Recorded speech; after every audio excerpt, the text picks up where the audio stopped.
Can we lead with compassion? Is it possible to be successful while having empathy for our teams? Well, welcome back to The Mental Space. And today we're at a very special place. We're at Aura Sky Pool here in Dubai on the Palm to get a bird's eye view of well-being. And I'm here with one founder who believes it is possible to lead with kindness. Please welcome to The Mental Space, Shadi Moazami, founder and director of MAIA Communications Agency. Welcome to The Mental Space. Now on The Mental Space, we always start with that kind of superhero origin story. So just give us a little bit of your background, how you came to Dubai, and just tell me a little bit of what I need to understand about Shadi the person. Sure. I wouldn't say it's a superhero story, but I'll try. The humble leader. The humble leader. So I've been in Dubai for 14 years. I came out to Dubai on a grad scheme with a UK agency in London for communications. I went from 4 Communications to Hill & Knowlton and then to an agency that was acquired by Edelman, Darbo & Co, Edelman Darbo, and then went in-house at Jumeirah Group prior to setting up MAIA. Now that's the career side. I just had the human side. Human side. Who is Shadi? Is that a question any of us can answer? Great question. I don't even know, actually. I have to think about that one. It's difficult to label oneself from a human perspective, isn't it? So I'm from Iran originally, but grew up in the UK.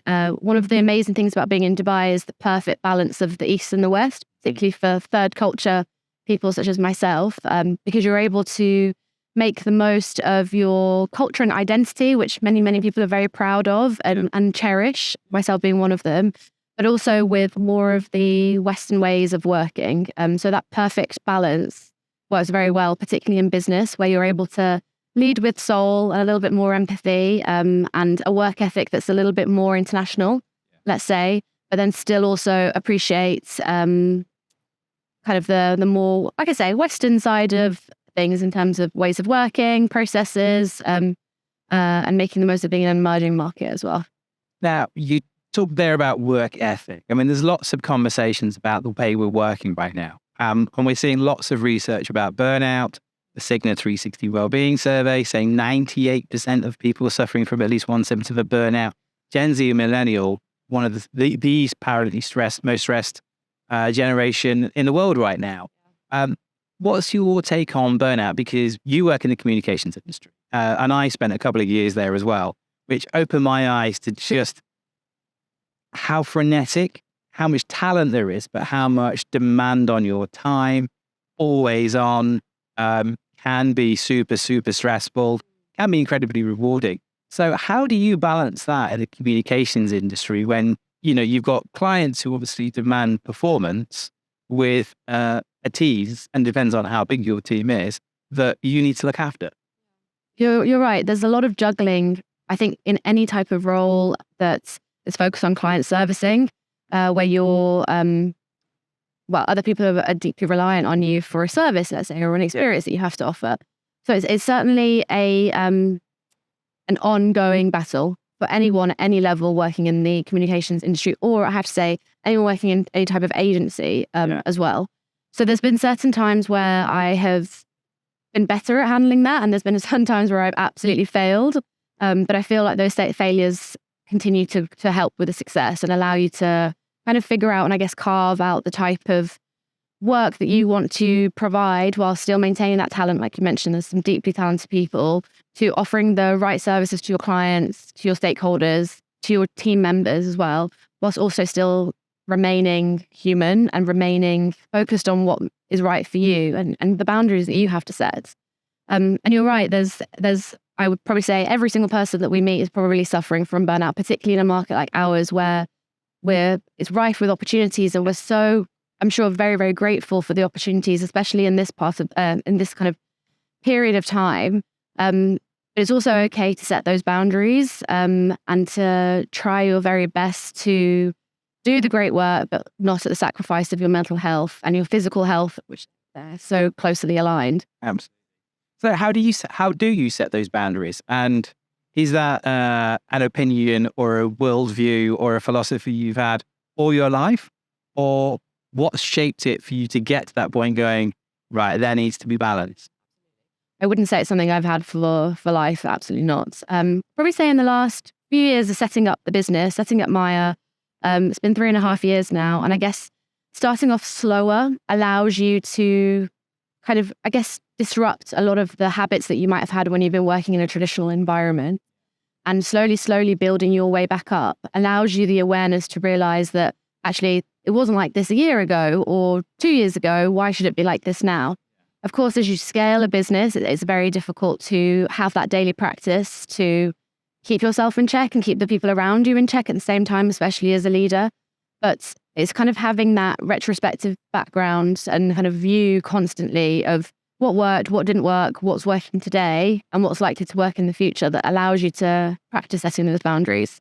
You've used the word lead, and I'm sure you'll blush if I go, oh, Shadi, you're a leader. But you've used the word leader repeatedly there.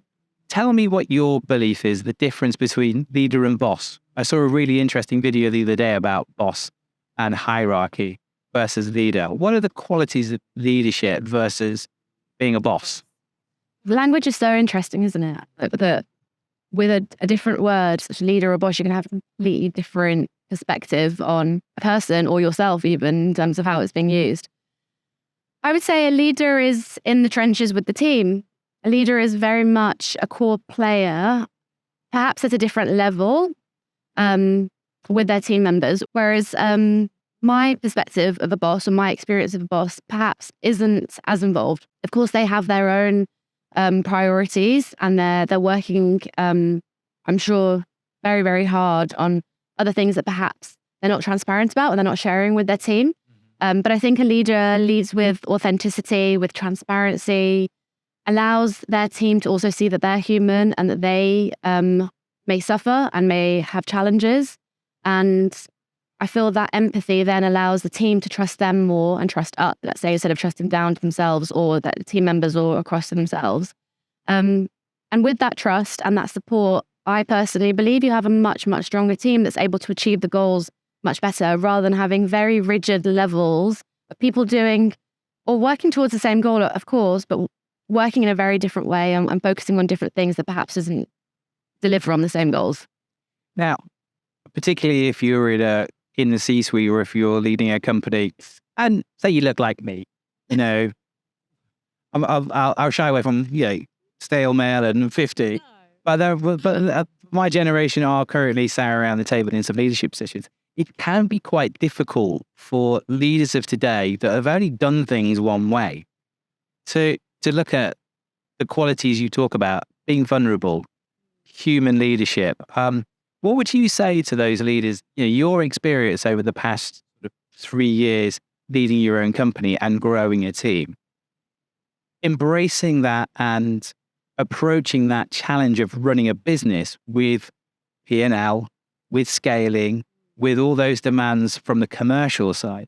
What have been the real benefits for you for going, do you know what, I am actually going to do this. I'm going to take that risk and actually bear my soul is perhaps a strong word, but be vulnerable and actually be transparent, which is something that a lot of leaders shy away from. Yeah.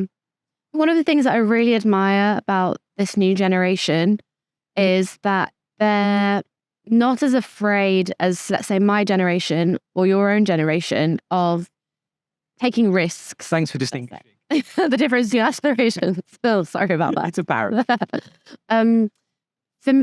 Personally, for me, if you made a decision at leaving university or even before when you're GCSEs and A-levels, let's say in the UK, you have to stick with that decision for the next 20 to 30 years of your life.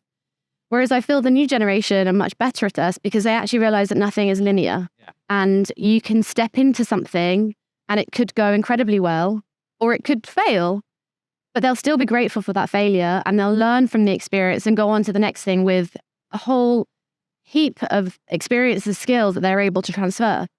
And I'm really not sure why we don't see things that way. Yeah. So even in the language that we use when we come to, let's say, set up a business or disrupt from the normal thing that we consider kind of to be the right for us, it's the leap of faith or it's that huge step. But actually I've learned that it's probably about 1 million tiny steps that get to where you want to get to. And I've probably only taken 100. I've got infinitely more to go, like we all do. And I feel taking away that pressure on each big step and focusing on each small task actually makes things run a little bit better for me personally. Don't get me wrong, it's a daily practice, but just having that, I guess, self-awareness or mindfulness in each task when it comes to business, or each feeling when it comes to just being human, allows me the chance to kind of reflect at each moment and to think forward at the same time that I'm considering what I'm doing right now. And that personally helps me. It kind of calms my central nervous system. It helps me to take those few breaths that I need to take to focus on what needs to be done at the end of the day. And it kind of, I guess, stops me feeling so overwhelmed about something, and ultimately helps me be more authentic, because I would like to think that perhaps my friends, my family, of course, my team members, my clients, media, everybody that works in the same industry that we may work in, allows them the chance to also really focus on what ultimately we're here to do, rather than all the noise that sometimes distract us. Often in leadership positions, we end up wearing masks. And I'm just wondering, like, the way you're approaching it now, does it allow you to almost tell fewer lies to yourself? That you're actually being yourself within your company. So there's no fiction, there's no mask of this uber confident, uber successful, know everything leadership. Instead, you're able to just, does it remove a layer of pressure that I think we sometimes put on ourselves? Absolutely, it does. I love the way you described that. Obviously, setting up MAIA has been a really, really fulfilling and a great opportunity for me that I'm enjoying at the moment. But prior to working at MAIA, I was also in leadership positions, in-house hotel group, prior to that, a number of agencies. And I realized very quickly, and I've certainly realized looking back, that being a leader but not having as much control when you're in a corporate environment actually doesn't allow you to be as authentic or to take that mask off, as you've mentioned, because ultimately you're an ambassador for the business and the culture of that business and the values that you've been informed of, let's say. Whereas when you are in control of the culture and the values that are set, you are able to live those in a more authentic manner every single day. Whereas there may come times where you don't agree with what might be happening within a business, but of course, especially in our industry and professionalism aside, you have to still maintain that and be kind of how can I describe it? You have to be the ambassador for it, as I said earlier. And it's very tricky to do that when you don't necessarily agree with the value set, especially if it is you're part of a bigger business. And of course, there's great opportunities being a part of that bigger business. But I think with the conversation that we're having today, and particularly about mental health within the workspace, it's very tricky to do that. And I have to say, one of the most fulfilling parts of being in control of running a business at the moment is that I'm able to set those values, engage with people that perhaps live a similar style of values, but also encourage them and help support them to continue leading on those values. And of course, to find their own values within that as well. It's not about being so rigid that you say, this is who we are, this is how you must be. That's also completely wrong. And you have to be fluid and evolve with each person that comes to help you as well. I'm going to come back to that word evolve in a moment. We've talked to the mental space a lot about the recent McKinsey research that went out across UAE, Qatar, Saudi Arabia, and Kuwait. And it found that 66% of employees were struggling with their mental health. One of the big factors that they cited in their research were toxic cultures. Again, often toxic cultures are created by teams and particularly leaders that can't have that honest conversation with each other. Whereas if you talk from anyone from a military background, obviously, sometimes they approach, I saw a documentary about the Red Arrows, which is the display team, where there has to be this kind of open honesty where someone can say, I disagree with you, but that doesn't mean that I'm saying that you're a bad person and I hate you. It just means we can have a conversation. Does being that honest leader, that fluid, compassionate leader, enable you to foster that conversation so you avoid going down toxic conversations? Because I know so many leaders who have been, and I've worked for many of them, like the minute you speak something different to what they want, it's slam down, slam down, slam down. And that's where toxic cultures begin to foster, particularly with the Gen Zs and the millennials who want to have their say. And it's no longer, yes, sir, no, sir, 3 bags full, sir. Yeah, you're right.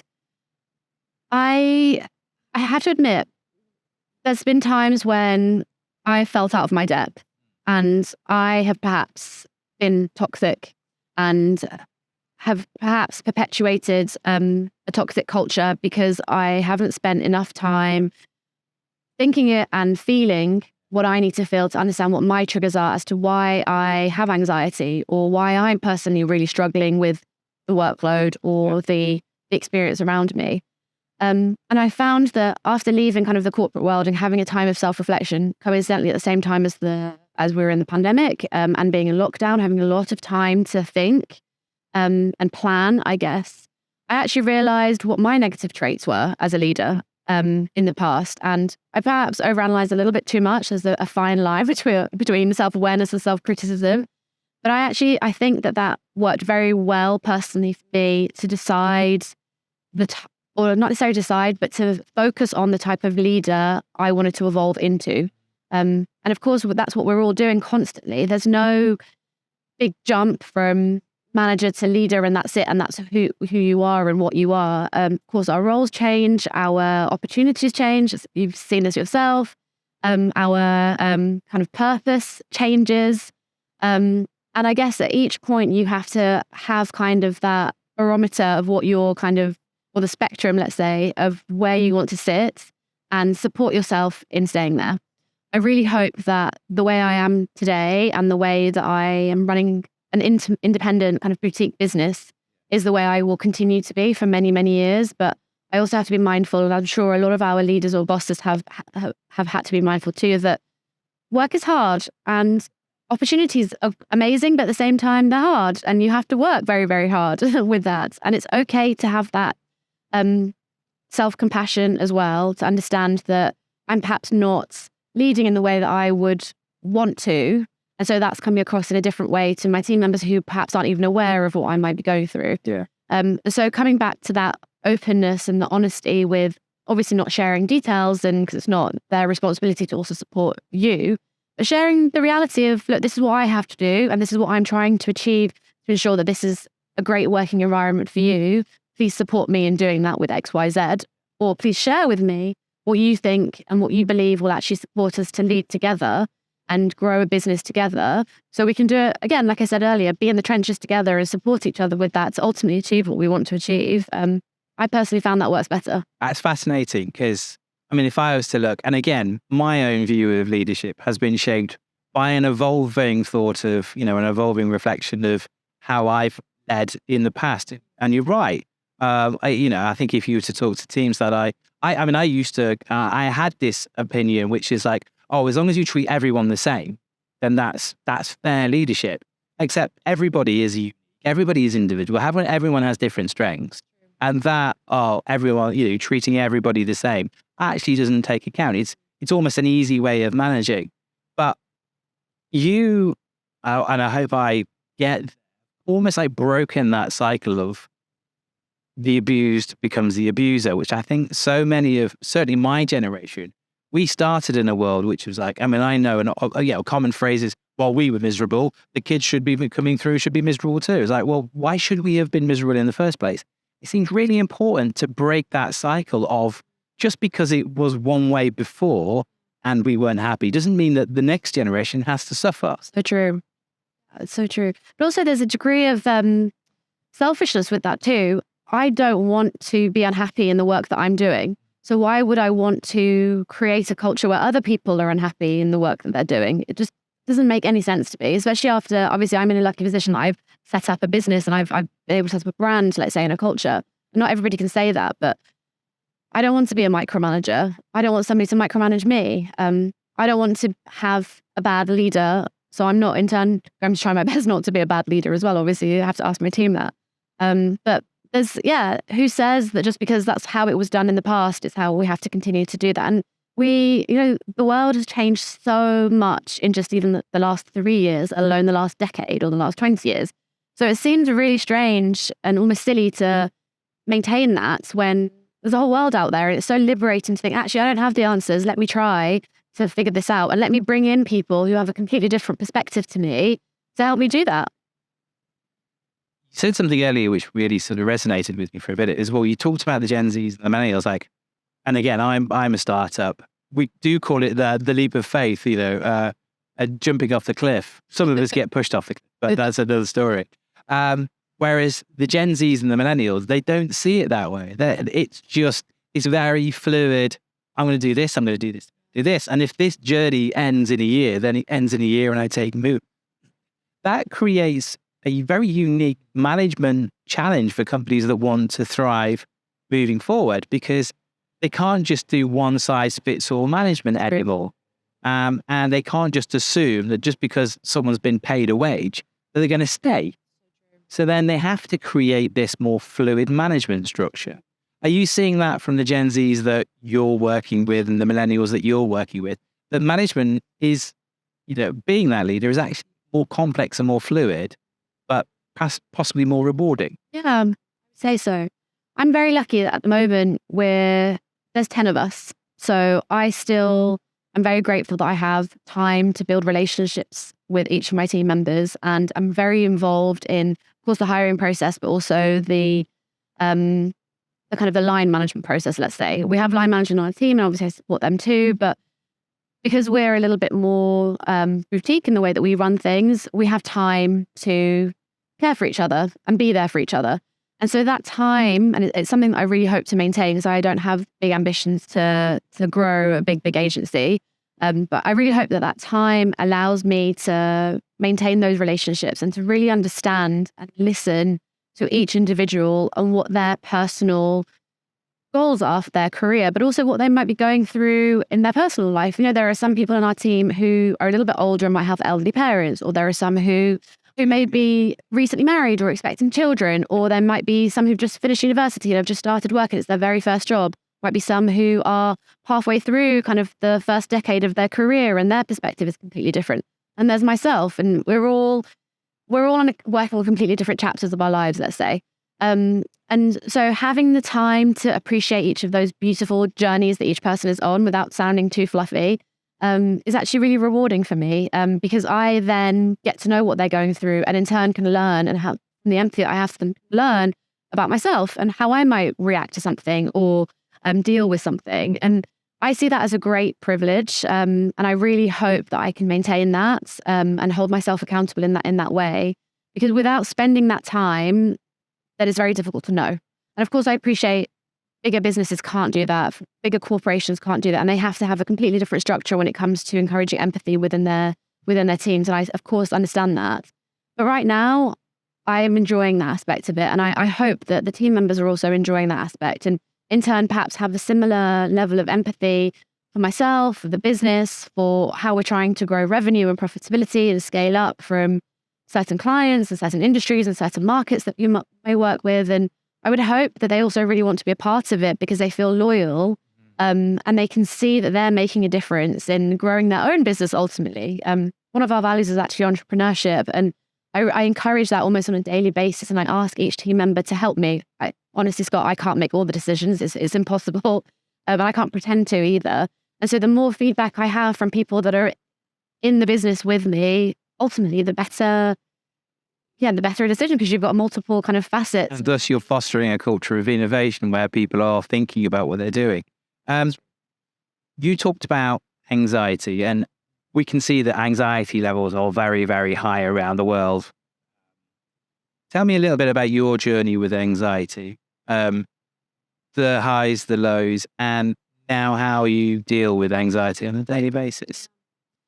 Going back to our earlier point about how our generation seems to be so different from the new generation, I feel like I was raised, and by raised, I don't mean just with my family, but also as you get into your career, in that kind of glorifying overwork as a woman. So if you're not married, if you don't have children, then you must be a career girl. And that label is kind of branded on you and stuck with you. And even if you're not that type of person, you hear it regularly. Oh yeah, of course, you're just a career girl, aren't you? And that seems to perpetuate this cycle of having to be perfect at everything.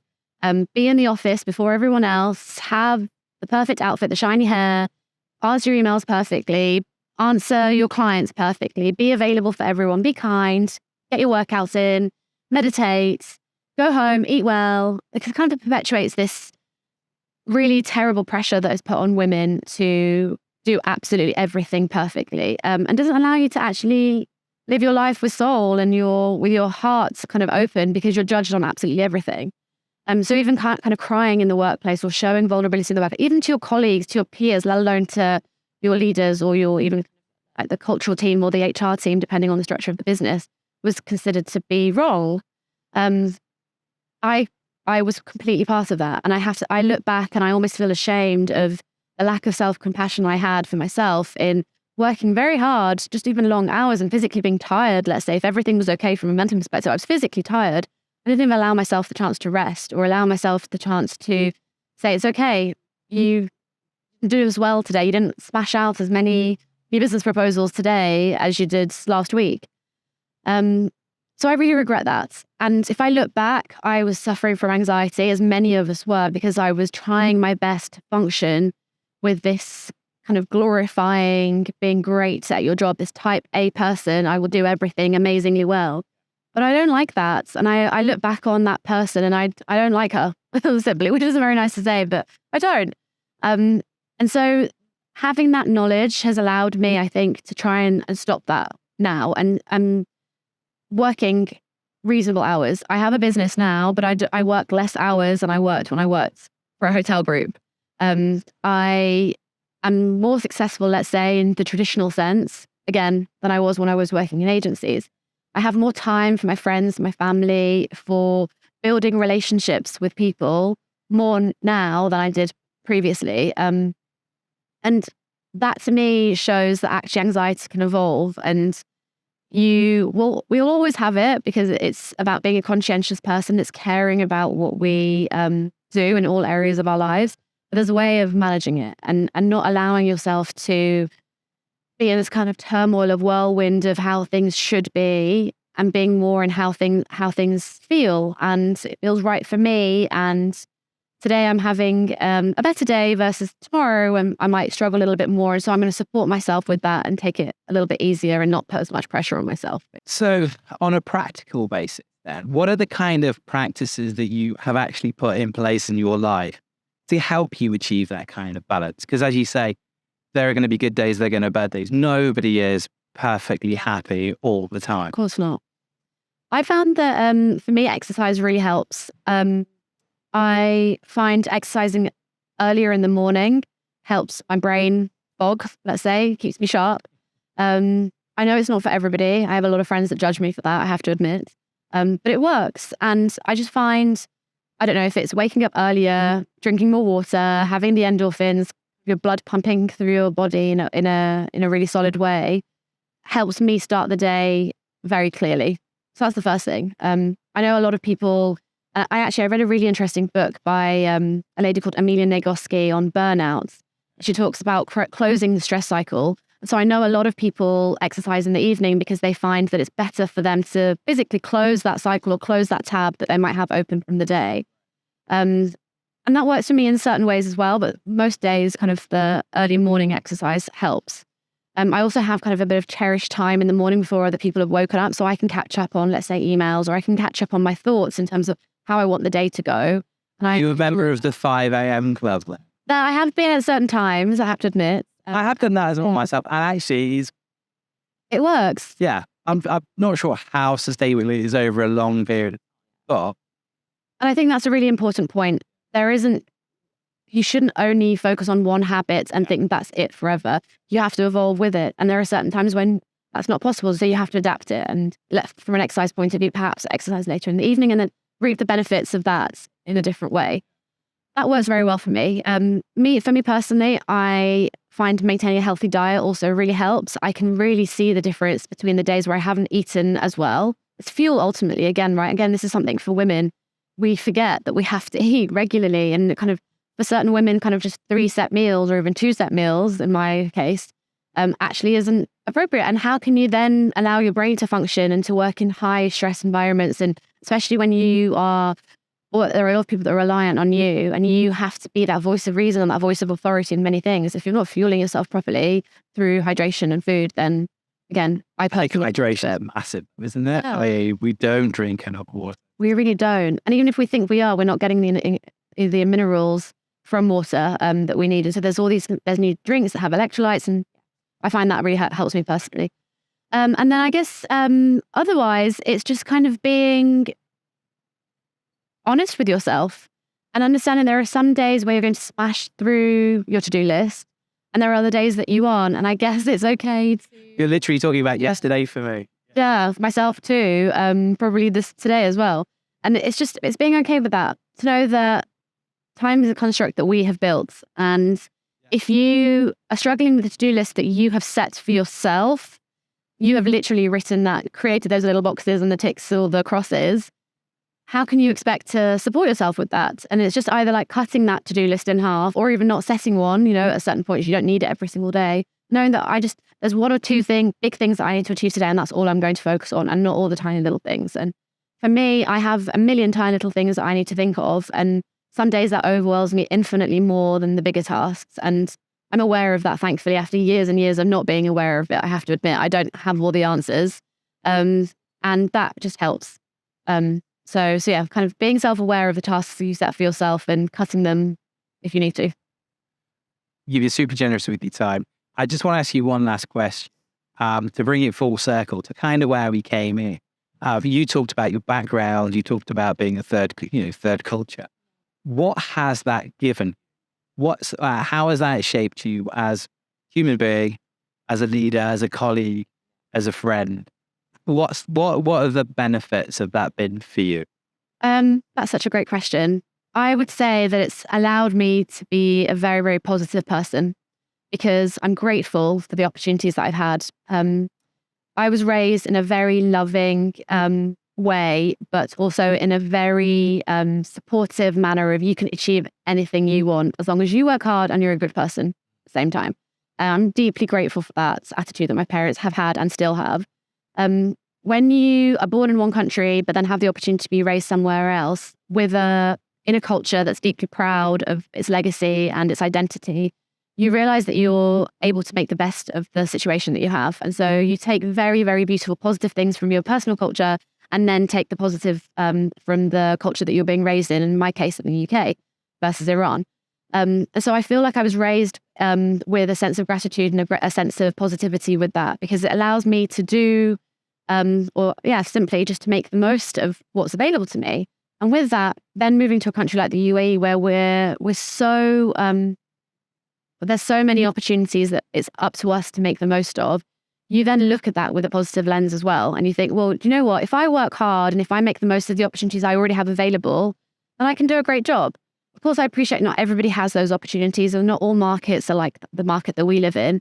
But that spurs me on even more so, because I think that would be a much bigger shame to not actually make the most of what you have with that. And I'm sure a lot of people who have Middle Eastern culture will be very, really, really proud of kind of their soul and the fiery aspect of our culture, but also be very grateful for, perhaps in my case, more of the European ways of doing things and balance the two out in that way. I found that's helped me be incredibly empathetic. Some people have said I'm perhaps too mothering. That's been something negative that's been used against me, but I quite like that. I'm not a mother, but I don't have that kind of kindness, I guess, to people. And in turn allows me to be more human and hopefully interact with people who have similar values. And we all support each other and help each other evolve with that level of kindness and that empathy as we move forward as well. Shadi, thank you very much for joining us on The Mental Space. And stay kind. I love that. I'm too mothery. Kindness shouldn't be a criticism. So no, thank you. I've really enjoyed the conversation. Thank you for sharing and joining us.